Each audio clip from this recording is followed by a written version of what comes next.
മറ്റൊരു പുതിയ വീഡിയോയിലേക്ക് നിങ്ങൾക്ക് ഏവർക്കും ഹൃദ്യമായ സ്വാഗതം.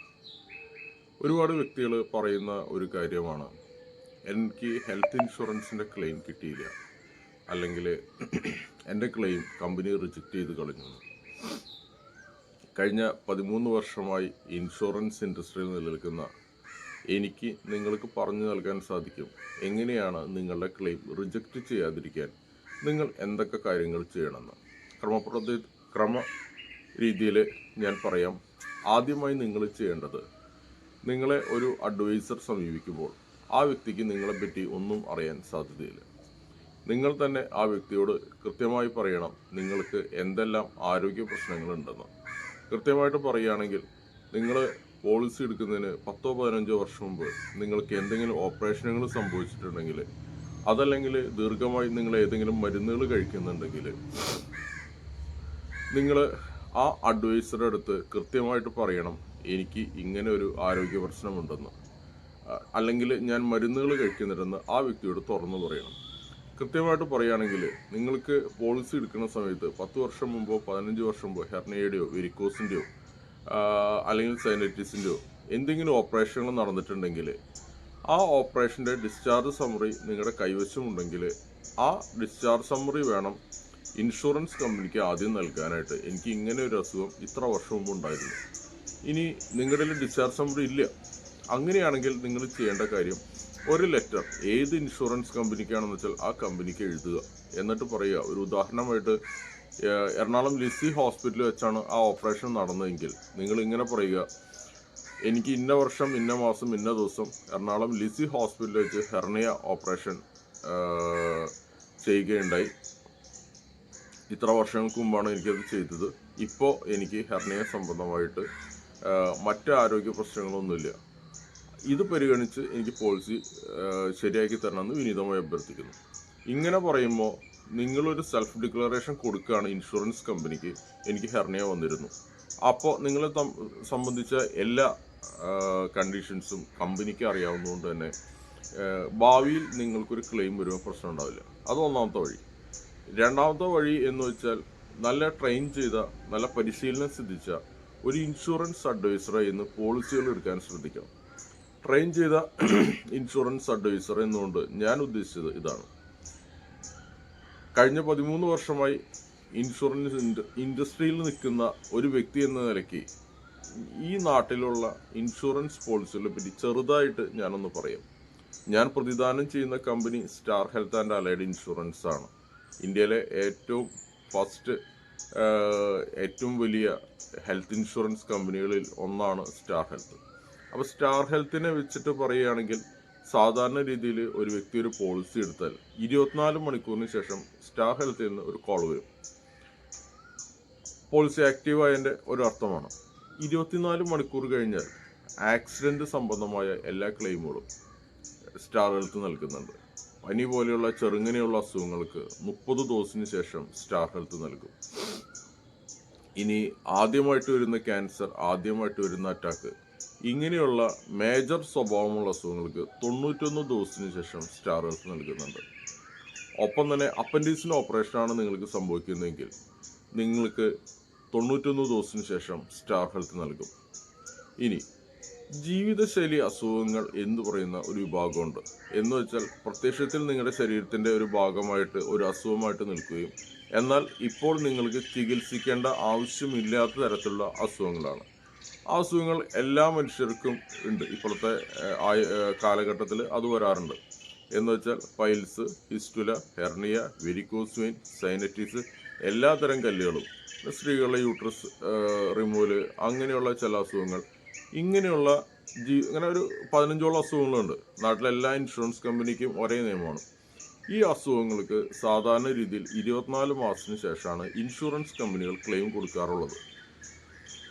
അല്ലാത്ത പ്രൊഡക്റ്റുകളും ഉണ്ട്.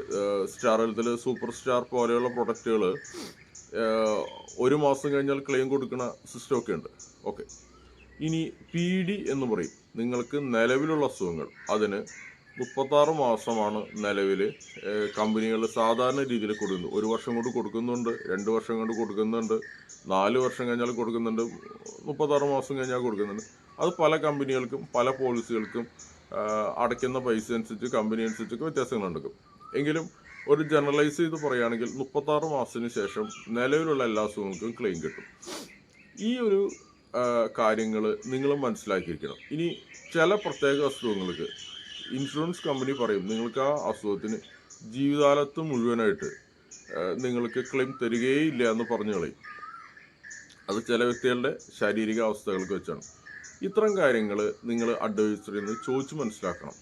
ഓക്കെ, അപ്പോൾ നിങ്ങൾക്ക് ഒരു പിക്ചർ കിട്ടി. ഇനി ഒപ്പം തന്നെ നിങ്ങൾ ചോദിക്കണം സബ് ലിമിറ്റുകൾ എന്തെങ്കിലും ഉണ്ടോ, ഞാനൊരു ഓപ്പറേഷൻ പോകുമ്പോൾ റൂമിന് വാടക എത്ര വരും, അങ്ങനെയുള്ള സബ് ലിമിറ്റുകൾ എന്തൊക്കെയുണ്ടെന്നും കൂടി നിങ്ങൾ മനസ്സിലാക്കണം. അപ്പോൾ രണ്ടാമത്തെ കാര്യം കഴിഞ്ഞു. അപ്പോൾ നിങ്ങൾ പോളിസി സംബന്ധമായ കാര്യങ്ങളാണ്.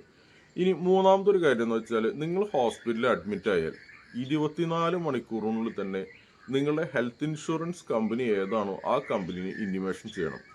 അറിയിക്കേണ്ടത് ഇതാണ്, നിങ്ങളുടെ പോളിസി നമ്പർ ഇതാണ്, ഞാൻ ഇന്ന ഹോസ്പിറ്റലിലാണ് അഡ്മിറ്റ് ചെയ്തിരിക്കുന്നത്, ഇന്ന ഡോക്ടറുടെ ട്രീറ്റ്മെൻറ്റിലാണ്, ഇന്ന റൂമാണ്. ഓക്കെ, ഇത്രയും കാര്യങ്ങൾ ആ ഇൻഷുറൻസ് കമ്പനീനെ അറിയിക്കണം. നിങ്ങൾക്ക് ക്യാഷ്ലെസ് ഫെസിലിറ്റിയാണ് നിങ്ങൾ മുന്നോട്ട് പോകണമെങ്കിൽ ആ ക്യാഷ്ലെസ് ഫെസിലിറ്റിക്ക് അനുയോജ്യമായ കാര്യങ്ങൾ നിങ്ങൾ ഹോസ്പിറ്റലും ബന്ധപ്പെട്ട് ചെയ്യണം. ഇനി റീഇംബേഴ്സ്മെൻ്റ് ആണ് നിങ്ങൾ ചെയ്യണമെന്ന് വിചാരിക്കും. റീഇംബേഴ്സ്മെൻ്റ് ആണ് നിങ്ങൾ ചെയ്യണമെങ്കിൽ ഹോസ്പിറ്റലിൽ നിന്ന് നിങ്ങൾക്ക് ഒരു സെറ്റ് ഡോക്യുമെൻറ്റ്സ് തരും.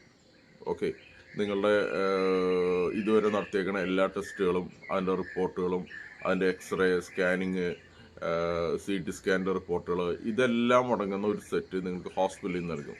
അത് ഭംഗിയായി സെറ്റ് ചെയ്തതിന് ശേഷം അതിൻ്റെ മുകളിൽ നിങ്ങളുടെ ഇൻഷുറൻസ് കമ്പനി ഏതോ അതിൻ്റെ ക്ലെയിം ഫോം വയ്ക്കുക. KYC അപ്ഡേഷൻ എന്ന് പറഞ്ഞിട്ട് കേന്ദ്ര സർക്കാരിൻ്റെ ഒരു പുതിയ റൂൾ വന്നിട്ടുണ്ട്. അതുകൊണ്ട് KYC അപ്ഡേറ്റ് ചെയ്യാനായിട്ട് നിങ്ങളുടെ പാൻ കാർഡ്, ആധാർ കാർഡ്, ഒരു ഫോട്ടോ, ഇത്രയും സാധനങ്ങളും കൂടി ആഡ് ചെയ്ത് ഒരു ഫോമുണ്ട്, ആ ഫോം ഫില്ല് ചെയ്യുക.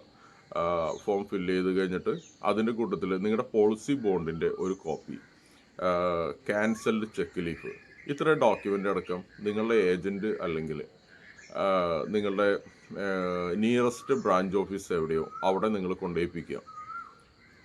അത് കൊടുത്തു കഴിഞ്ഞ് കഴിഞ്ഞാൽ നിങ്ങളുടെ ഭാഗം ക്ലിയറായി. പിന്നീട് ഓരോ കമ്പനികളുടെയും രീതി അനുസരിച്ച് 30 ദിവസമോ 40 ദിവസമോ വെയിറ്റിംഗ് കഴിഞ്ഞ് കഴിഞ്ഞാൽ നിങ്ങൾക്ക് ഡോക്യുമെൻറ്റ്സ് എത്തും. നിങ്ങൾക്ക് ഹെൽത്ത് ഇൻഷുറൻസ് സംബന്ധമായിട്ട് എന്ത് സംശയങ്ങളുണ്ടെങ്കിലും നിങ്ങൾക്ക് എന്നോട് ചോദിക്കാം. എൻ്റെ ടീം നിങ്ങൾക്കിത് പറഞ്ഞു തരാൻ എപ്പോഴും റെഡിയാണ്. താഴെ ഡിസ്ക്രിപ്ഷനിൽ എൻ്റെ വാട്സപ്പ് നമ്പർ കൊടുത്തിട്ടുണ്ട്. ആ വാട്സപ്പ് നമ്പറിൽ നിങ്ങൾ വിളിക്കണം എന്ന് ഞാൻ പറയില്ല, കാരണം ഒരുപാട് കോളുകൾ എപ്പോഴും വരുന്നതുകൊണ്ട് നമ്മൾ ബിസി ആയിരിക്കും. അപ്പോൾ എല്ലാ കോളുകളും അറ്റൻഡ് ചെയ്യാൻ പറ്റിയെന്ന് വരില്ല. അപ്പോൾ നിങ്ങൾക്ക് അറിയേണ്ട കാര്യങ്ങൾ നിങ്ങളുടെ വാട്സപ്പ് നമ്പറിൽ നിന്ന് എൻ്റെ നമ്പറിലേക്ക് ഒരു മെസ്സേജ് അയച്ചു കഴിഞ്ഞാൽ ടീം നിങ്ങളെ തിരിച്ചു വിളിക്കുന്നതാണ്. ഒപ്പം തന്നെ ഹെൽത്ത് ഇൻഷുറൻസ് മാത്രമല്ല വെഹിക്കിൾ ഇൻഷുറൻസ് ഞാൻ കൈകാര്യം ചെയ്യുന്നുണ്ട്.